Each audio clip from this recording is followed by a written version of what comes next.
Welcome to another episode of the Leadership Style Power Podcast. I'm Catherine Cassidy, CEO of YouStyled, and I'm so excited to have Jessica Grounds of Project Mind the Gap with me. So I think I'd rather just dig right into it because you have such a juicy background in terms of how you got to where you are with Project Mind the Gap. So maybe Jessica, if you could share a little bit about what you're doing now, and then we'll get into your journey to here. I love being described as juicy. I feel like Hey. I'll take it on. Yeah, so it's really exciting. So a year ago, thanks in big part to you for helping launch our company, Kristen Haffer, my business partner, and I, who've both worked in women's leadership and gender strategy for 20 years, started Project Mind the Gap. It's Mind the Gap, M-I-N-E, not mind, like in London. The idea is, the name is to mind the gender gap that we have in leadership between men and women. As we know, there's very few women in leadership across sectors.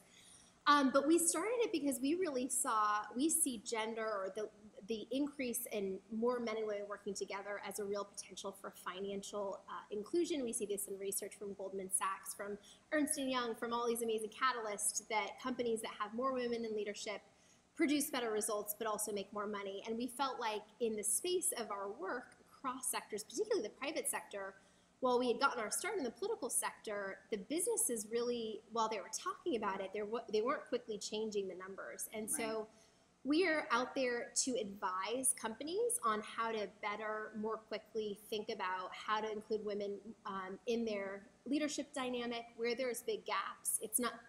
The challenge is it's not a silver bullet, but a lot of times there are a lot of best practices around how companies can really think about advancing and bringing in a more inclusive environment for all people to flourish. So Amazon Web Services is a big client of ours, which is really exciting. So we're doing more work in the tech sector, but we're not leaving politics. And for example, we just launched a really cool initiative in California in March, where we're really working to get the private sector more interested and invested in the women's political space, particularly around women's leadership, which I've worked on for a long time to get women to run for office.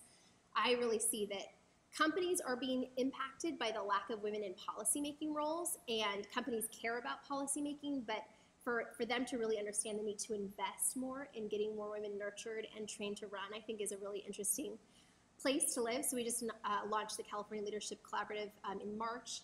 So we're doing all these really cool projects. Yeah, I mean, a lot more than that. Never a dull moment, obviously. Yeah, it's exciting.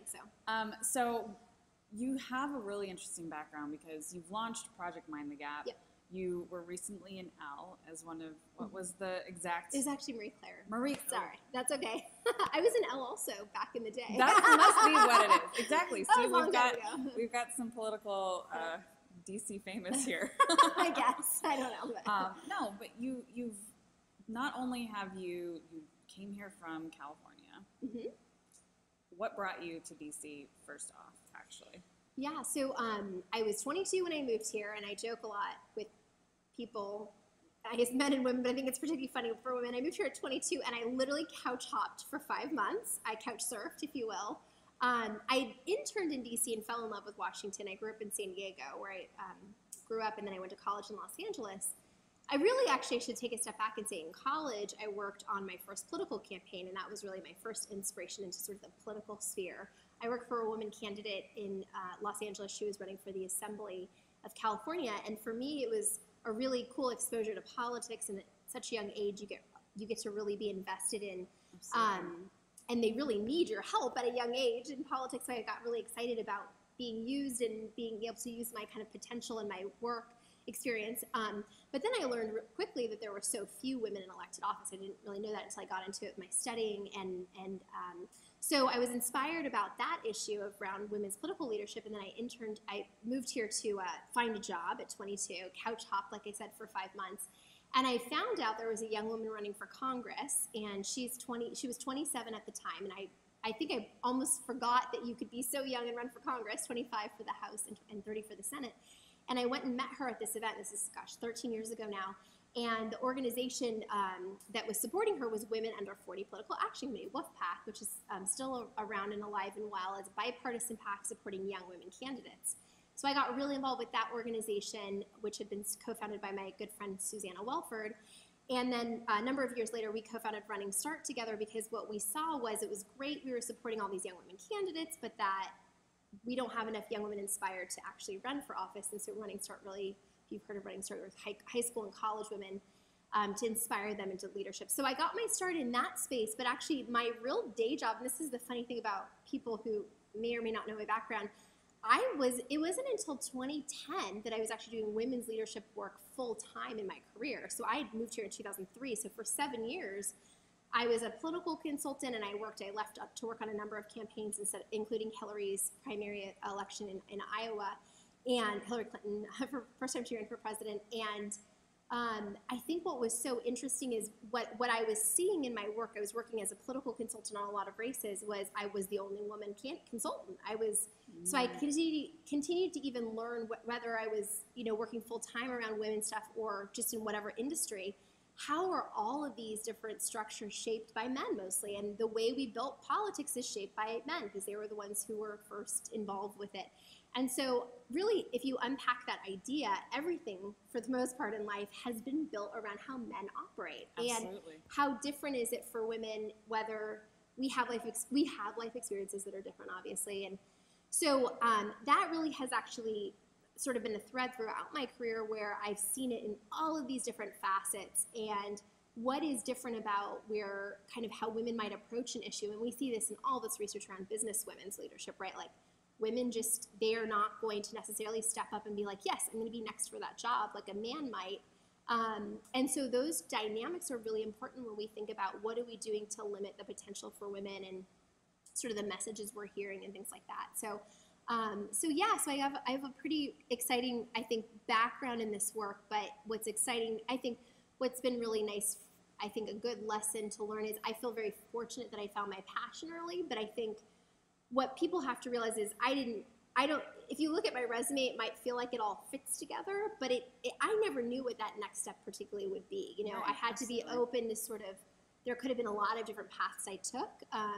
And so I think to really be clear about sort of what drives you and be open to opportunities and to take risk. I think there are definitely moments where, for example, I was executive director and co-founder of Running Start, and people might have thought, oh, that's exactly where you should have been. And then Ready for Hillary contacted me about the women's director position. And I left a lot of exciting work to do something for Hillary, but I think that was partly a challenge, and that was partly something I had said that I would do. So I think we have to look at these opportunities in life and be willing to step into those risky things, because we'll never win unless we actually do that. Absolutely. Well, and I think there's something that kind of came to mind as you were talking about your path, which, as you say, it fits together, but you wouldn't look at that as like, oh, that was the next thing. How much of the sort of DC environment of the networking, the connecting, the collaboration, the support, do you think played into opening up those opportunities, creating that like awareness around what you wanted to do? That's a great question. Huge. But I have a great story about that.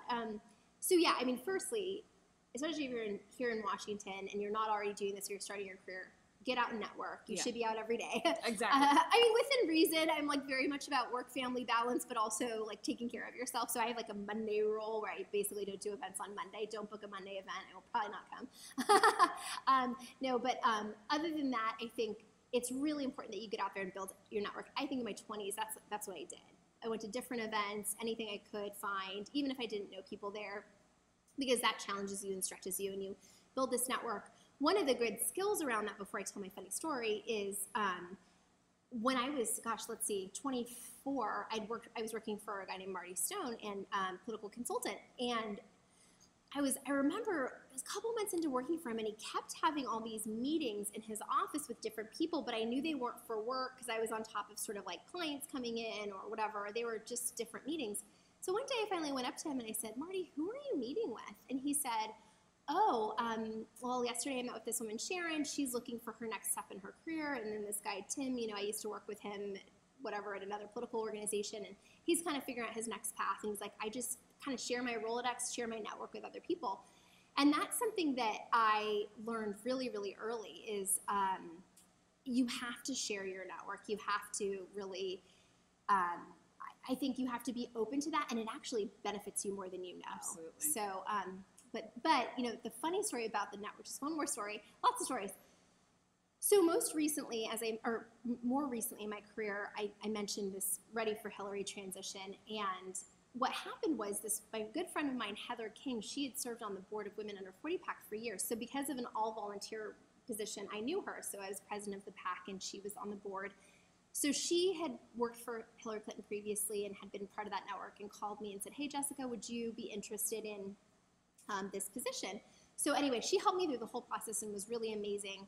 And I remember vividly, she came with me to the meeting where we met with the heads of Ready for Hillary, and I said, we were walking back from this meeting, like where they basically were like, would you like the job, and all this kind of final stuff. And I said, Heather, I have to say, this is such a great story for all my young women. The only reason I know you and you thought of me for this job was because we had volunteered together on this PAC, and it was all about my network, and that's how I got this position. And she said, she looked at me and she's like, well, you're right, but actually that's not why I thought about you. And I'm like, what? It's not because I'm amazing and you should have thought about me for Hillary? And she's like, well, yes, but I thought of you because you had said to me the only way I'd leave Running Start is to go help Hillary Clinton become the first woman president. And I said, oh my gosh, I did say that. So I think that lesson is like, say what you want. You never know who's listening. And I literally did that and didn't even think of it that way. Yeah, absolutely. So. I think there's so many, I just want to kind of unpack the like nuggets that are in there as far as developing your own leadership. You know, you were networking for connection, for support, collaboration. It was not just what can I get out of this, which you can see a lot of networking, and a lot of women I think have a hard time with networking because they see it in that traditionally masculine way of the getting versus the giving. Right. And women tend to be more giving in how they network and support each other, which not to the point of like giving too much. You need to still take care of yourself. But you also established yourself as a leader before you were given a position from a corporate perspective. Right. By going out and taking on voluntary leadership roles. I really think that women downplay their leadership characteristics, qualities, experience because it's in volunteer capacities versus a traditional CEO, manager, whatever role. And I think that there's like, that's one of the reasons for doing this podcast is so that women recognize themselves as the leaders that they are. Totally. And I love that your story of volunteering in a leadership role because of something you were passionate about created an actual corporate leadership opportunity for you. Yeah, it's true. And I think that's a great point. And part of that is a hard reframe, though, in that we still do value that sort of traditional way of looking at leadership. I think even when women are running for office, we saw this with Nancy Pelosi, we see this with a lot of women candidates. She'd, for the first time, and this was kind of newer in this sort of women running for office movement, embrace, I'm a grandmother and I'd be good at becoming the next speaker because I've managed all these people and I've managed all these children. And I think it was sort of poo-pooed in the press a little bit, but I think sort of reframing how we look at the skills you need to be good at these things need to be reframed in a light of experiences that women have 100%. And that leads even to a bigger conversation around what we value as leadership style in business and in politics. That's something Kristen and I are really trying to unpack when we talk about being gender strategists. We're not just talking about women, although that's our focus and expertise in a lot of ways. It's also about like how are men trained around this of appreciating women, but also appreciating their own styles, and how do we get to a place where we sort of see women and men, of course, as equals, but sort of bringing a different dimension. Right. And so again, and it's hard because this work, not all women are the same and not all men are the same, but we see trends. So for example, this is kind of my example of a trend. We see in psychology that women are 60% of women are feelers, but men are only 40% feelers. And so you have a different sort of trend around personality type in gender, but it doesn't mean that, of course, all men are like that, or all women are feelers and all men are thinkers. But so the point is to say there tends to be sort of themes in sort of how women and men approach things, and if we actually appreciated a more feminine style of how we come into leadership, we do tend to be more collaborative. we do tend to be like, let's actually be a problem solver in this. You need to have both of those, sort of like the ego risk style and this sort of collaborative style. But if you get that, and we see this again in research, which is so lovely, it's backed up, that diversity really ends with the best result. But we're still working to a place that really does appreciate women's contributions in that way. And then we have to work on building women's skills to be there. So it's both of those dynamics are really important. Absolutely. And I think something that I've seen and realized in my time in DC is that it's not so much about women in leadership, though that is the point of the work that I do and the work that you do. Yeah. Because of the fact that we have to catch up, essentially. Yeah. But it's also, how do we just make sure that the best people are being put in the positions of leadership? Right. Versus what you're essentially talking about with the group think of like, this person looks like me, so they act like me, so they must be a great leader as well. Right. Whereas that's where you get into situations like the financial crisis, because people are making decisions with the same information, the same experience, the same, versus like, I don't know about that, because my experience is different, my leadership style is different, being able to kind of catch it. Exactly. So, the confirmation bias is really, really powerful throughout a lot of sectors that are not diverse. And I'm doing work in the tech space now and seeing that the neat thing with the tech sector is there's a little bit more of this undergirding of equality from the standpoint of innovation. They actually totally get this research, but they don't know how to necessarily get to where they want to go. Yeah. Because it is sort of there's a bit of a boy male culture sort of thing that sometimes feels uncomfortable for women, but they totally know they need it. They know that more diversity in thought is going to lead to better innovation, which is exactly their goal. So that's an exciting place to sort of jump into this work and see where we can start making moves happen. So I love that. Very exciting. Yeah. We were talking offline a little bit about, what we're both working towards. Yeah. So obviously Jessica has Project Mind the Gap. I am U-Styled and passionate about the work that we're doing, successful in our own right at the size that we're at, but it needs to get bigger. Yeah. So let's talk about visibility as a leader. Yeah. What are some of the roadblocks that you've seen in the work that you've been doing, all of these years coming up through Washington, D.C., but even now, especially that you are getting into companies? Yeah. Well, I mean, the biggest challenge, and it's a parallel, whether it's in the women's political leadership space or now in the corporate side more so, is just valuing this issue and wanting to put money behind changing it.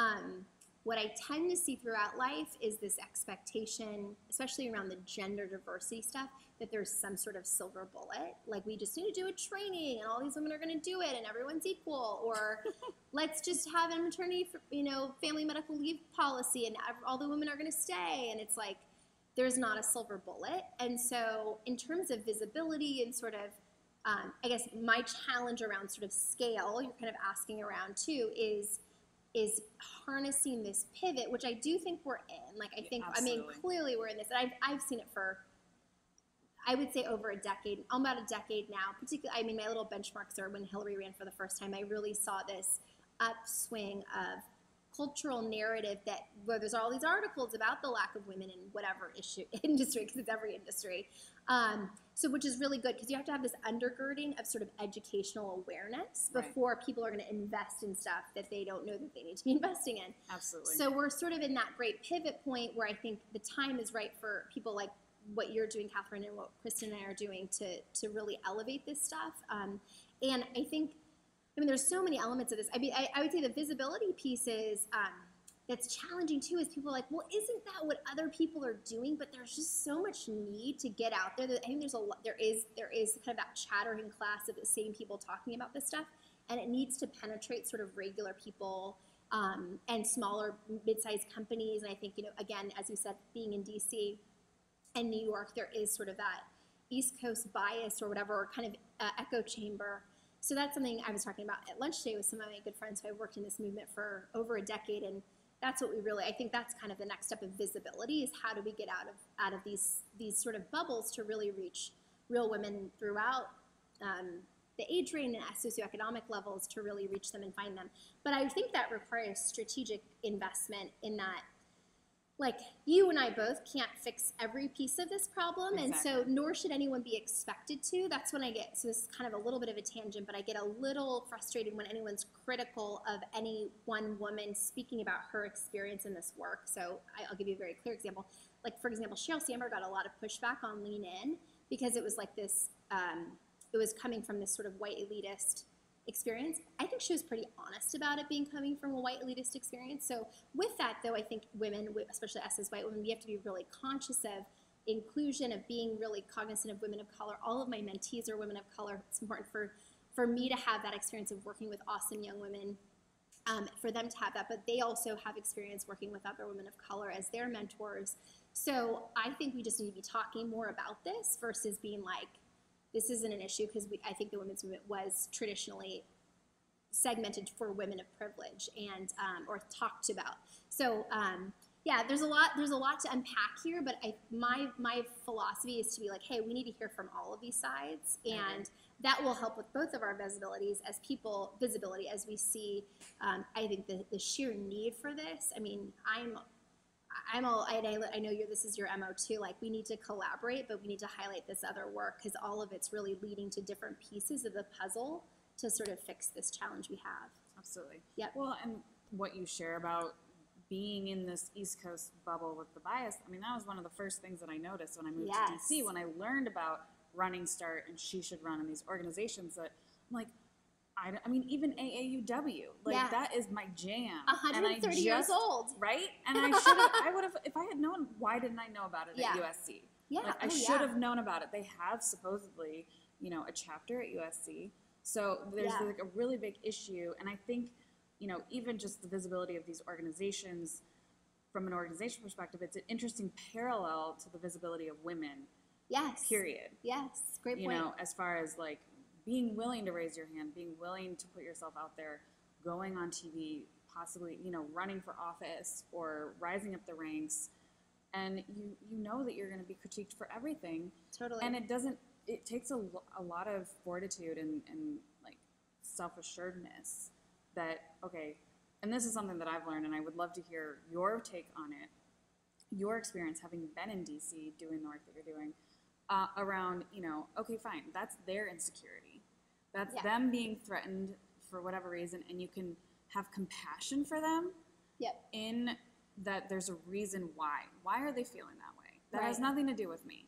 You don't have to take on that responsibility of why they're feeling that way, but you can at least just have the compassion that there's something there that they need to work on. Totally. And but at the same time, it doesn't make it like any easier to have to keep moving through that and keep hitting those, mini barriers along the way. Yeah. Oh yeah. I mean, I think it's I think that's a good psychology sort of approach to it. Oftentimes when you have that conflict, it's more about them than about you. I was reading a really awesome woman to follow on Twitter is a woman named Tiffany Dufu, who wrote, Leave Lee Again. She also wrote Drop the Ball recently, her book. And she's an old friend of mine from this work. She used to be at the White House Project. And she was talking about, I was reading her quick snippet on her tactics for public speaking, and I do a lot of public speaking, but she talked about how, and this is so true, it's more being confident about who you are than what you're saying, frankly. Because, and she was like, do you ever notice when you're in an audience and someone else is speaking that's like not doing a good job, people are really uncomfortable because they want you to do good. Like, they want you to do well, and you're going to do well when you're comfortable with like where you are and who you are. So I think the visibility, this kind of all ties in together as you're talking about what you do is really owning whatever that style is, like you talk about. And like, for example, for me, I mean, this is something I actually don't talk about very much. I'm really casual. Like, I'm a Californian. Which is, yes. I'm also very daughter of a shrink and a pastor. No. I was always sort of pretty colloquial, not super formal, and like DC's much more sort of, there's like this formal edge, and I just was like, you know what, it's just not me. I'm not going to wear hose to that event, and I'm not going to whatever. And I think the earlier I figured out how to embrace that, and I think it does help with age. Like, I just turned 36, and when you're 24, it's a little harder to just do that, and I get that. You have to kind of come into your own along your way. I'm not saying like, but I do think there is a piece that as soon as I was sort of like, this is kind of who I am, take it or leave it within measure, of course. I definitely learned from people. I learned from Susanna, my former colleague, so much. She's much more gracious than I am, and I was much more impatient, but I think she learned some good intensity from me. So you learn from people you work with, but you kind of develop that over time. And so I'm pretty sort of this is who I am. But I that's also a great narrative though around building your brand, I think. Absolutely. Which like I love Twitter for just like whatever I think is interesting, and I shape it more around my women's stuff or any gender conversation versus like a fun conversation. But I think you sort of craft that sort of, this is what I'm about, this is what I think is interesting, and people are interested in that. They want to have somebody who's sort of a theme, and so that's my theme is women. Yeah. Yeah. Well, and I think that's great. For the 5 C's of leadership style power that we talk about, the first one is courage. Yeah. Because, that's your why. Right. The second one is connection. Who are you and who are you talking to? So like having those 2 pieces is like what makes someone raise their hand and want to get out there and do more and get out of their own way. Right. So I love that she's saying, you absolutely, like you have to be completely grounded in yourself before taking those steps to put yourself out there. Yeah. And that takes time. And I mean, I feel it's one of those things like advice to have, get a great therapist. I mean, like, or just being able to talk about sort of your hang-ups. And absolutely, no one's perfect. I mean, people who are out there have issues. Like, it's not like you're like, okay, I'm a perfect moment, then I can get out there. But to sort of be solid around who you are. I mean, that's the number one thing I notice with candidates that are good for elected office is the ones that I really appreciate and I know are going to do well are the ones who are grounded and sort of, at least they know where they're coming from, because it's not easy to lead, right? And so you have to be grounded in something because you're going to be pulled in a lot of directions. Everyone's going to make you be whatever they want you to be. That's the process of it. And so being clear with where you're going is a really important piece. And having great partners. I've been really lucky. I had Susanna for a long time as a great business partner, and now Kristen Haffert, and I feel very fortunate to have had those bonds because we help each other be better than we would be by ourselves. So it's good. That's amazing. Yeah, I'm very fortunate. Well, and I mean, it's to the point of leadership. Like my perspective is it's not just about women in leadership. Like you and Kristen have different styles of leadership. You even mentioned you and Susanna have different styles of leadership. You're both women leaders who lead differently. Yes. So, and it's the compatibility. It's the pacing. Right. And sometimes someone needs to be idealistic and a dreamer, and the other time someone needs to Practical. ground that in reality. Totally. And, you do need to lift and lower and that sort of a thing. Absolutely. So I think that's.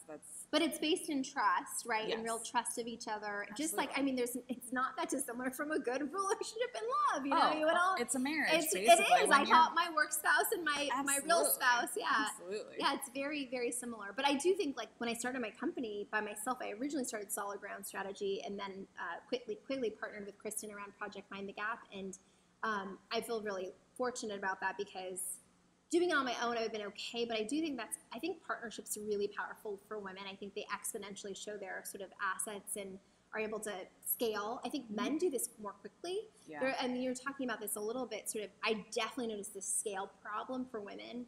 I think oftentimes because of what we go into is a part of it, but men are going after VC funding. They're getting it more often. Right. They're more product driven though, and we're often more sort of purpose driven. Absolutely. So it's, that is definitely an element, but why aren't we investing in some of this purpose driven stuff? That's a whole nother piece. But that, there's all of these dimensions around this, but if you can do it with someone else who shares your sort of passion, it makes a big difference to be able to grow, I think, more quickly. Well, and it goes back to your point around getting a therapist. It really helps to have someone who you can bounce ideas off of to get perspective. And in career, executive coach, I didn't get one until business school. I went to business school at Georgetown, and my program encouraged us to have an executive coach. And actually, that's a funny story because I remember being like, I'm too busy for an executive coach. I don't have time for this. And then you know what happened? When I finally met with my executive coach, she helped me figure out how to deal with all my time problems. Because I was running Start with Susanna. I was in school and I was doing some consulting. I was like bananas. And she really helped me to figure that part out. And also, of course, doing a lot of mentoring, which I continue to do. So having a personal coach and a therapist, and then having a life or a career coach and an executive coach is, again, this does take resources. So it's helpful to find some free people to help you along the way, and then of course, as you can afford them, that is an issue that's a limitation, but it really does help. But I will say, I have found time and again that successful women invest in themselves, whether it starts with the investment of time, so you could I don't know, were there any books perhaps that Yeah. helped you move forward because that libraries, you can get any books That's from a the library great for free. point. I mean, there's so many things that people hear, like leadership books, like 7 Habits of Highly Effective People, Covey, and those I think are great. But any that were life changing or just sort of completely shifted your perspective? One it isn't a book. There is a series. So I'm a huge Harvard Business Review fan, and partly because I got exposed to a lot of it in business school. But there is a and I'll have to find it for your team to look at. But there is an amazing article on different leadership styles, and it talked about sort of transformational leaders and servant leadership, and it talked about all of these different styles, and it sort of for me unpacked. Oh yeah, like this is all the different kind of things you could be, but there's probably even some combination of different ones that you are. And so I think that story or that narrative around different leadership styles was really powerful for me to sort of understand myself. I read a lot about women who've done it before, or women who've led. So I'm reading Ellen Johnson Sirleaf's, it's not an autobiography, but it's a book about, so she was the first woman president of an African nation of Liberia. And it's, I find those stories to be really powerful to see in myself, like what did she do? Where did she set boundaries? I mean, she left her husband who's abusive, and she took a lot of she was selfish at times, even when she had children, and all of these just life moments. And so I read a lot, like Madeleine Albright. I read about Hillary stuff, Shirley Chisholm. I mean, just amazing women in history. I think that's probably more I've taken some of my cues off of getting to know their stories to sort of inform, hey, she went through this too. Right. And she's a badass. Right. So The original trailblazers. the original. Exactly. Do you have any more personal sort of guides as far as how you've evolved as a leader, as a person? Icons, mentors? Well, it's funny. I definitely think I've had a number of key women in my life, like in Washington, who have been my mentors, who are now just like my girlfriends. So it's kind of funny as time evolves, you kind of have to look to new mentors or whatever, or you get to a place where hey, what's going to really challenge me? I mean, do you want me to give specific names or just what they did? I mean, I had particularly in my 20s when I was really growing in my career, and I still am, but I was very directly overt about having a team of 5 people who I could call at different places. And the thing that I did about them is I kind of categorized them. If I'm having a big life change, there were 2 to 3 people I would call. If I'm having a challenge within the women's movement, if you will, and I wanted to get good sound advice, I'd have a couple people I'd call. So I sort of categorized people based on my needs at the time, and that was really helpful because if I kind of went one-to-one and they weren't so cultivating them by becoming their friends, but also helping them, and just and they were men and women. One of my very first bosses, Marty Stone, still I consider a mentor. He was through my working with him, but also just keeping in touch over the years, and then helping them along the way as a mentor and a mentee, I think. So I think being really overt about it, and then of course I think to all of our sort of need, and also it's kind of a requirement I would encourage of all of you as women, is to think about who you're mentoring. As I mentioned, I have about five really awesome young women mentees. They're just, they text me once in a while. I make sure to see them about once a year, if not more. And at different points in my life, they need me more. And so I make myself available to them. So I think those are sort of important pieces of being intentional, and actually having a little bit of a framework around it is helpful to figure out what you can actually achieve too, because you only have so much time. You only have 7 days in the week. You only have so many hours in the day. So that's brilliant. Yeah. So you have to just be, figure it out. I love how, I think that there is that thread though, that you have been very intentional throughout your career, even if it's not necessarily, it's more in hindsight, I should say, that you realize, oh, I was intentional, but there was always this thread of intention throughout. Yeah, I think there was. I don't know where that's come from. Again, shrink mother and pastor dad, I don't know. Yeah. I always joke with my mom. I was like, Mom, millions of hours of free therapy. So, by the way, if I can just make a plug for my mom. Absolutely. She just wrote a book. Her name is Dr. Claudia Groff Grounds, and she wrote a book called We've Had This Fight Before. And it's all about how couples have the same 3 underlying recurring fights. It's not that you have 300 fights, if you have 3 of the same sort of foundational fights, and I think it's a great book. So you can check out. We've had this fight before. I think you can get it on Amazon now on download Kindle. Yeah. Anyway, We'll link below. Totally. No, it's great. We'll have to get her on the podcast. All right, So. that'll be good. Everyone's had a fight. Right? Oh, we've all had these fights. Yes. I mean, that's typically the reason why it ends. Yeah. It's like, well, we've had the same fight and nothing's Exactly. progressed, so, you know. What's the root of that? But yeah, So. but if you can get to the root of it, maybe things don't have to end. Exactly. So, and that's being pretty cool. self-reflective, I think that's probably helped me. I mean, I'm not always self-reflective, and I talk a lot. I try to learn to listen better, but I think Yeah, but we have there's all these different ways things. of processing. I tend to think you may talk through it. exactly. And I'm married Especially- to my opposite, which is especially- a little. Yeah. Well, and I would say, though, is that both of your parents are in talking professions. Even though your mom's more of a thinking in terms of her role in Yes. it, like, those who she's working with talk a lot. so. Exactly. Oh, yes. I definitely learned. Like, I learned to talk through my problems, and I think, but that's good. Like, it's good not- oh, advice. It's absolutely. like keep it inside is not exactly healthy. Process And that. get it out there, whether it's talking or thinking through it or whatever. But I think that helps you to make good decisions too, because you shape through. And I also, I don't know why I did this so early. I think it was partly Marty mentoring me. Like, I brought people around me while I was making a decision. And so I didn't do it in isolation. Like, Yeah. so like Susanna and I would argue about directions of Running Start. And I would actually bring our interns into the office because I wanted them to see an Yeah. example of healthy argument, because we often have this like, oh, there's no conflict. It's great when everything's perfect. Like, yes, nothing's perfect. Life, Right. you should have tension and conflict. Like, that is how you move to another. And Kristen and I have that for sure. Like, Absolutely. you have to, but you're going to make a better end result when you get through that in a healthy way. It comes from respect and love, but you're kind of weighing through. Okay, and then often, sometimes you can be wrong. And you're like, Right. what? I was totally wrong. Right. This is a good direction, but you wouldn't know that unless you sort of Walked all the way through totally the conversation. push through it. Yeah. Yeah. Absolutely. So, Do you have any last words of wisdom for our audience? It's a very broad audience. yeah, depending. I guess I was speaking to at any stage in your career. I would say, know that sometimes if you're really looking into leadership, it can be very lonely, and so you want to have a team around you a couple of people who really are going to always be your champion, because it's easy to hear a lot of naysayers in life. So, so one of my best pieces of advice I heard a long time ago was, you're going to get as much advice as you ask for. And so recognize that you want to have that team around you that you really trust to kind of sound ideas by, because you don't want to keep asking everyone for advice as you move through life. You just kind of have those key people, and then trust that you're making the right decision, and then go for it.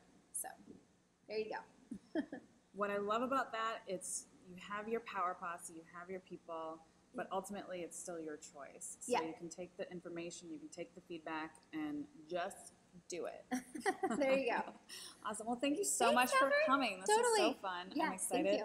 I'm so glad that you all got to get a little insight from Jessica and her juicy background. I'm going to add that to my I descriptors think on LinkedIn. so. It is. We're going to have to add that. You have- Networker and juicy background. Well, it's like, for how long you've been working, it's a very full resume, and Thank you. it really is full of life, and so Thank you. that's why I think juicy is just a good descriptor. It's like, yeah, you have so many stories because of all of the things that you've done. Yeah. So Thank you. thank you. Thanks, Catherine. Have a great one. See you soon. Bye.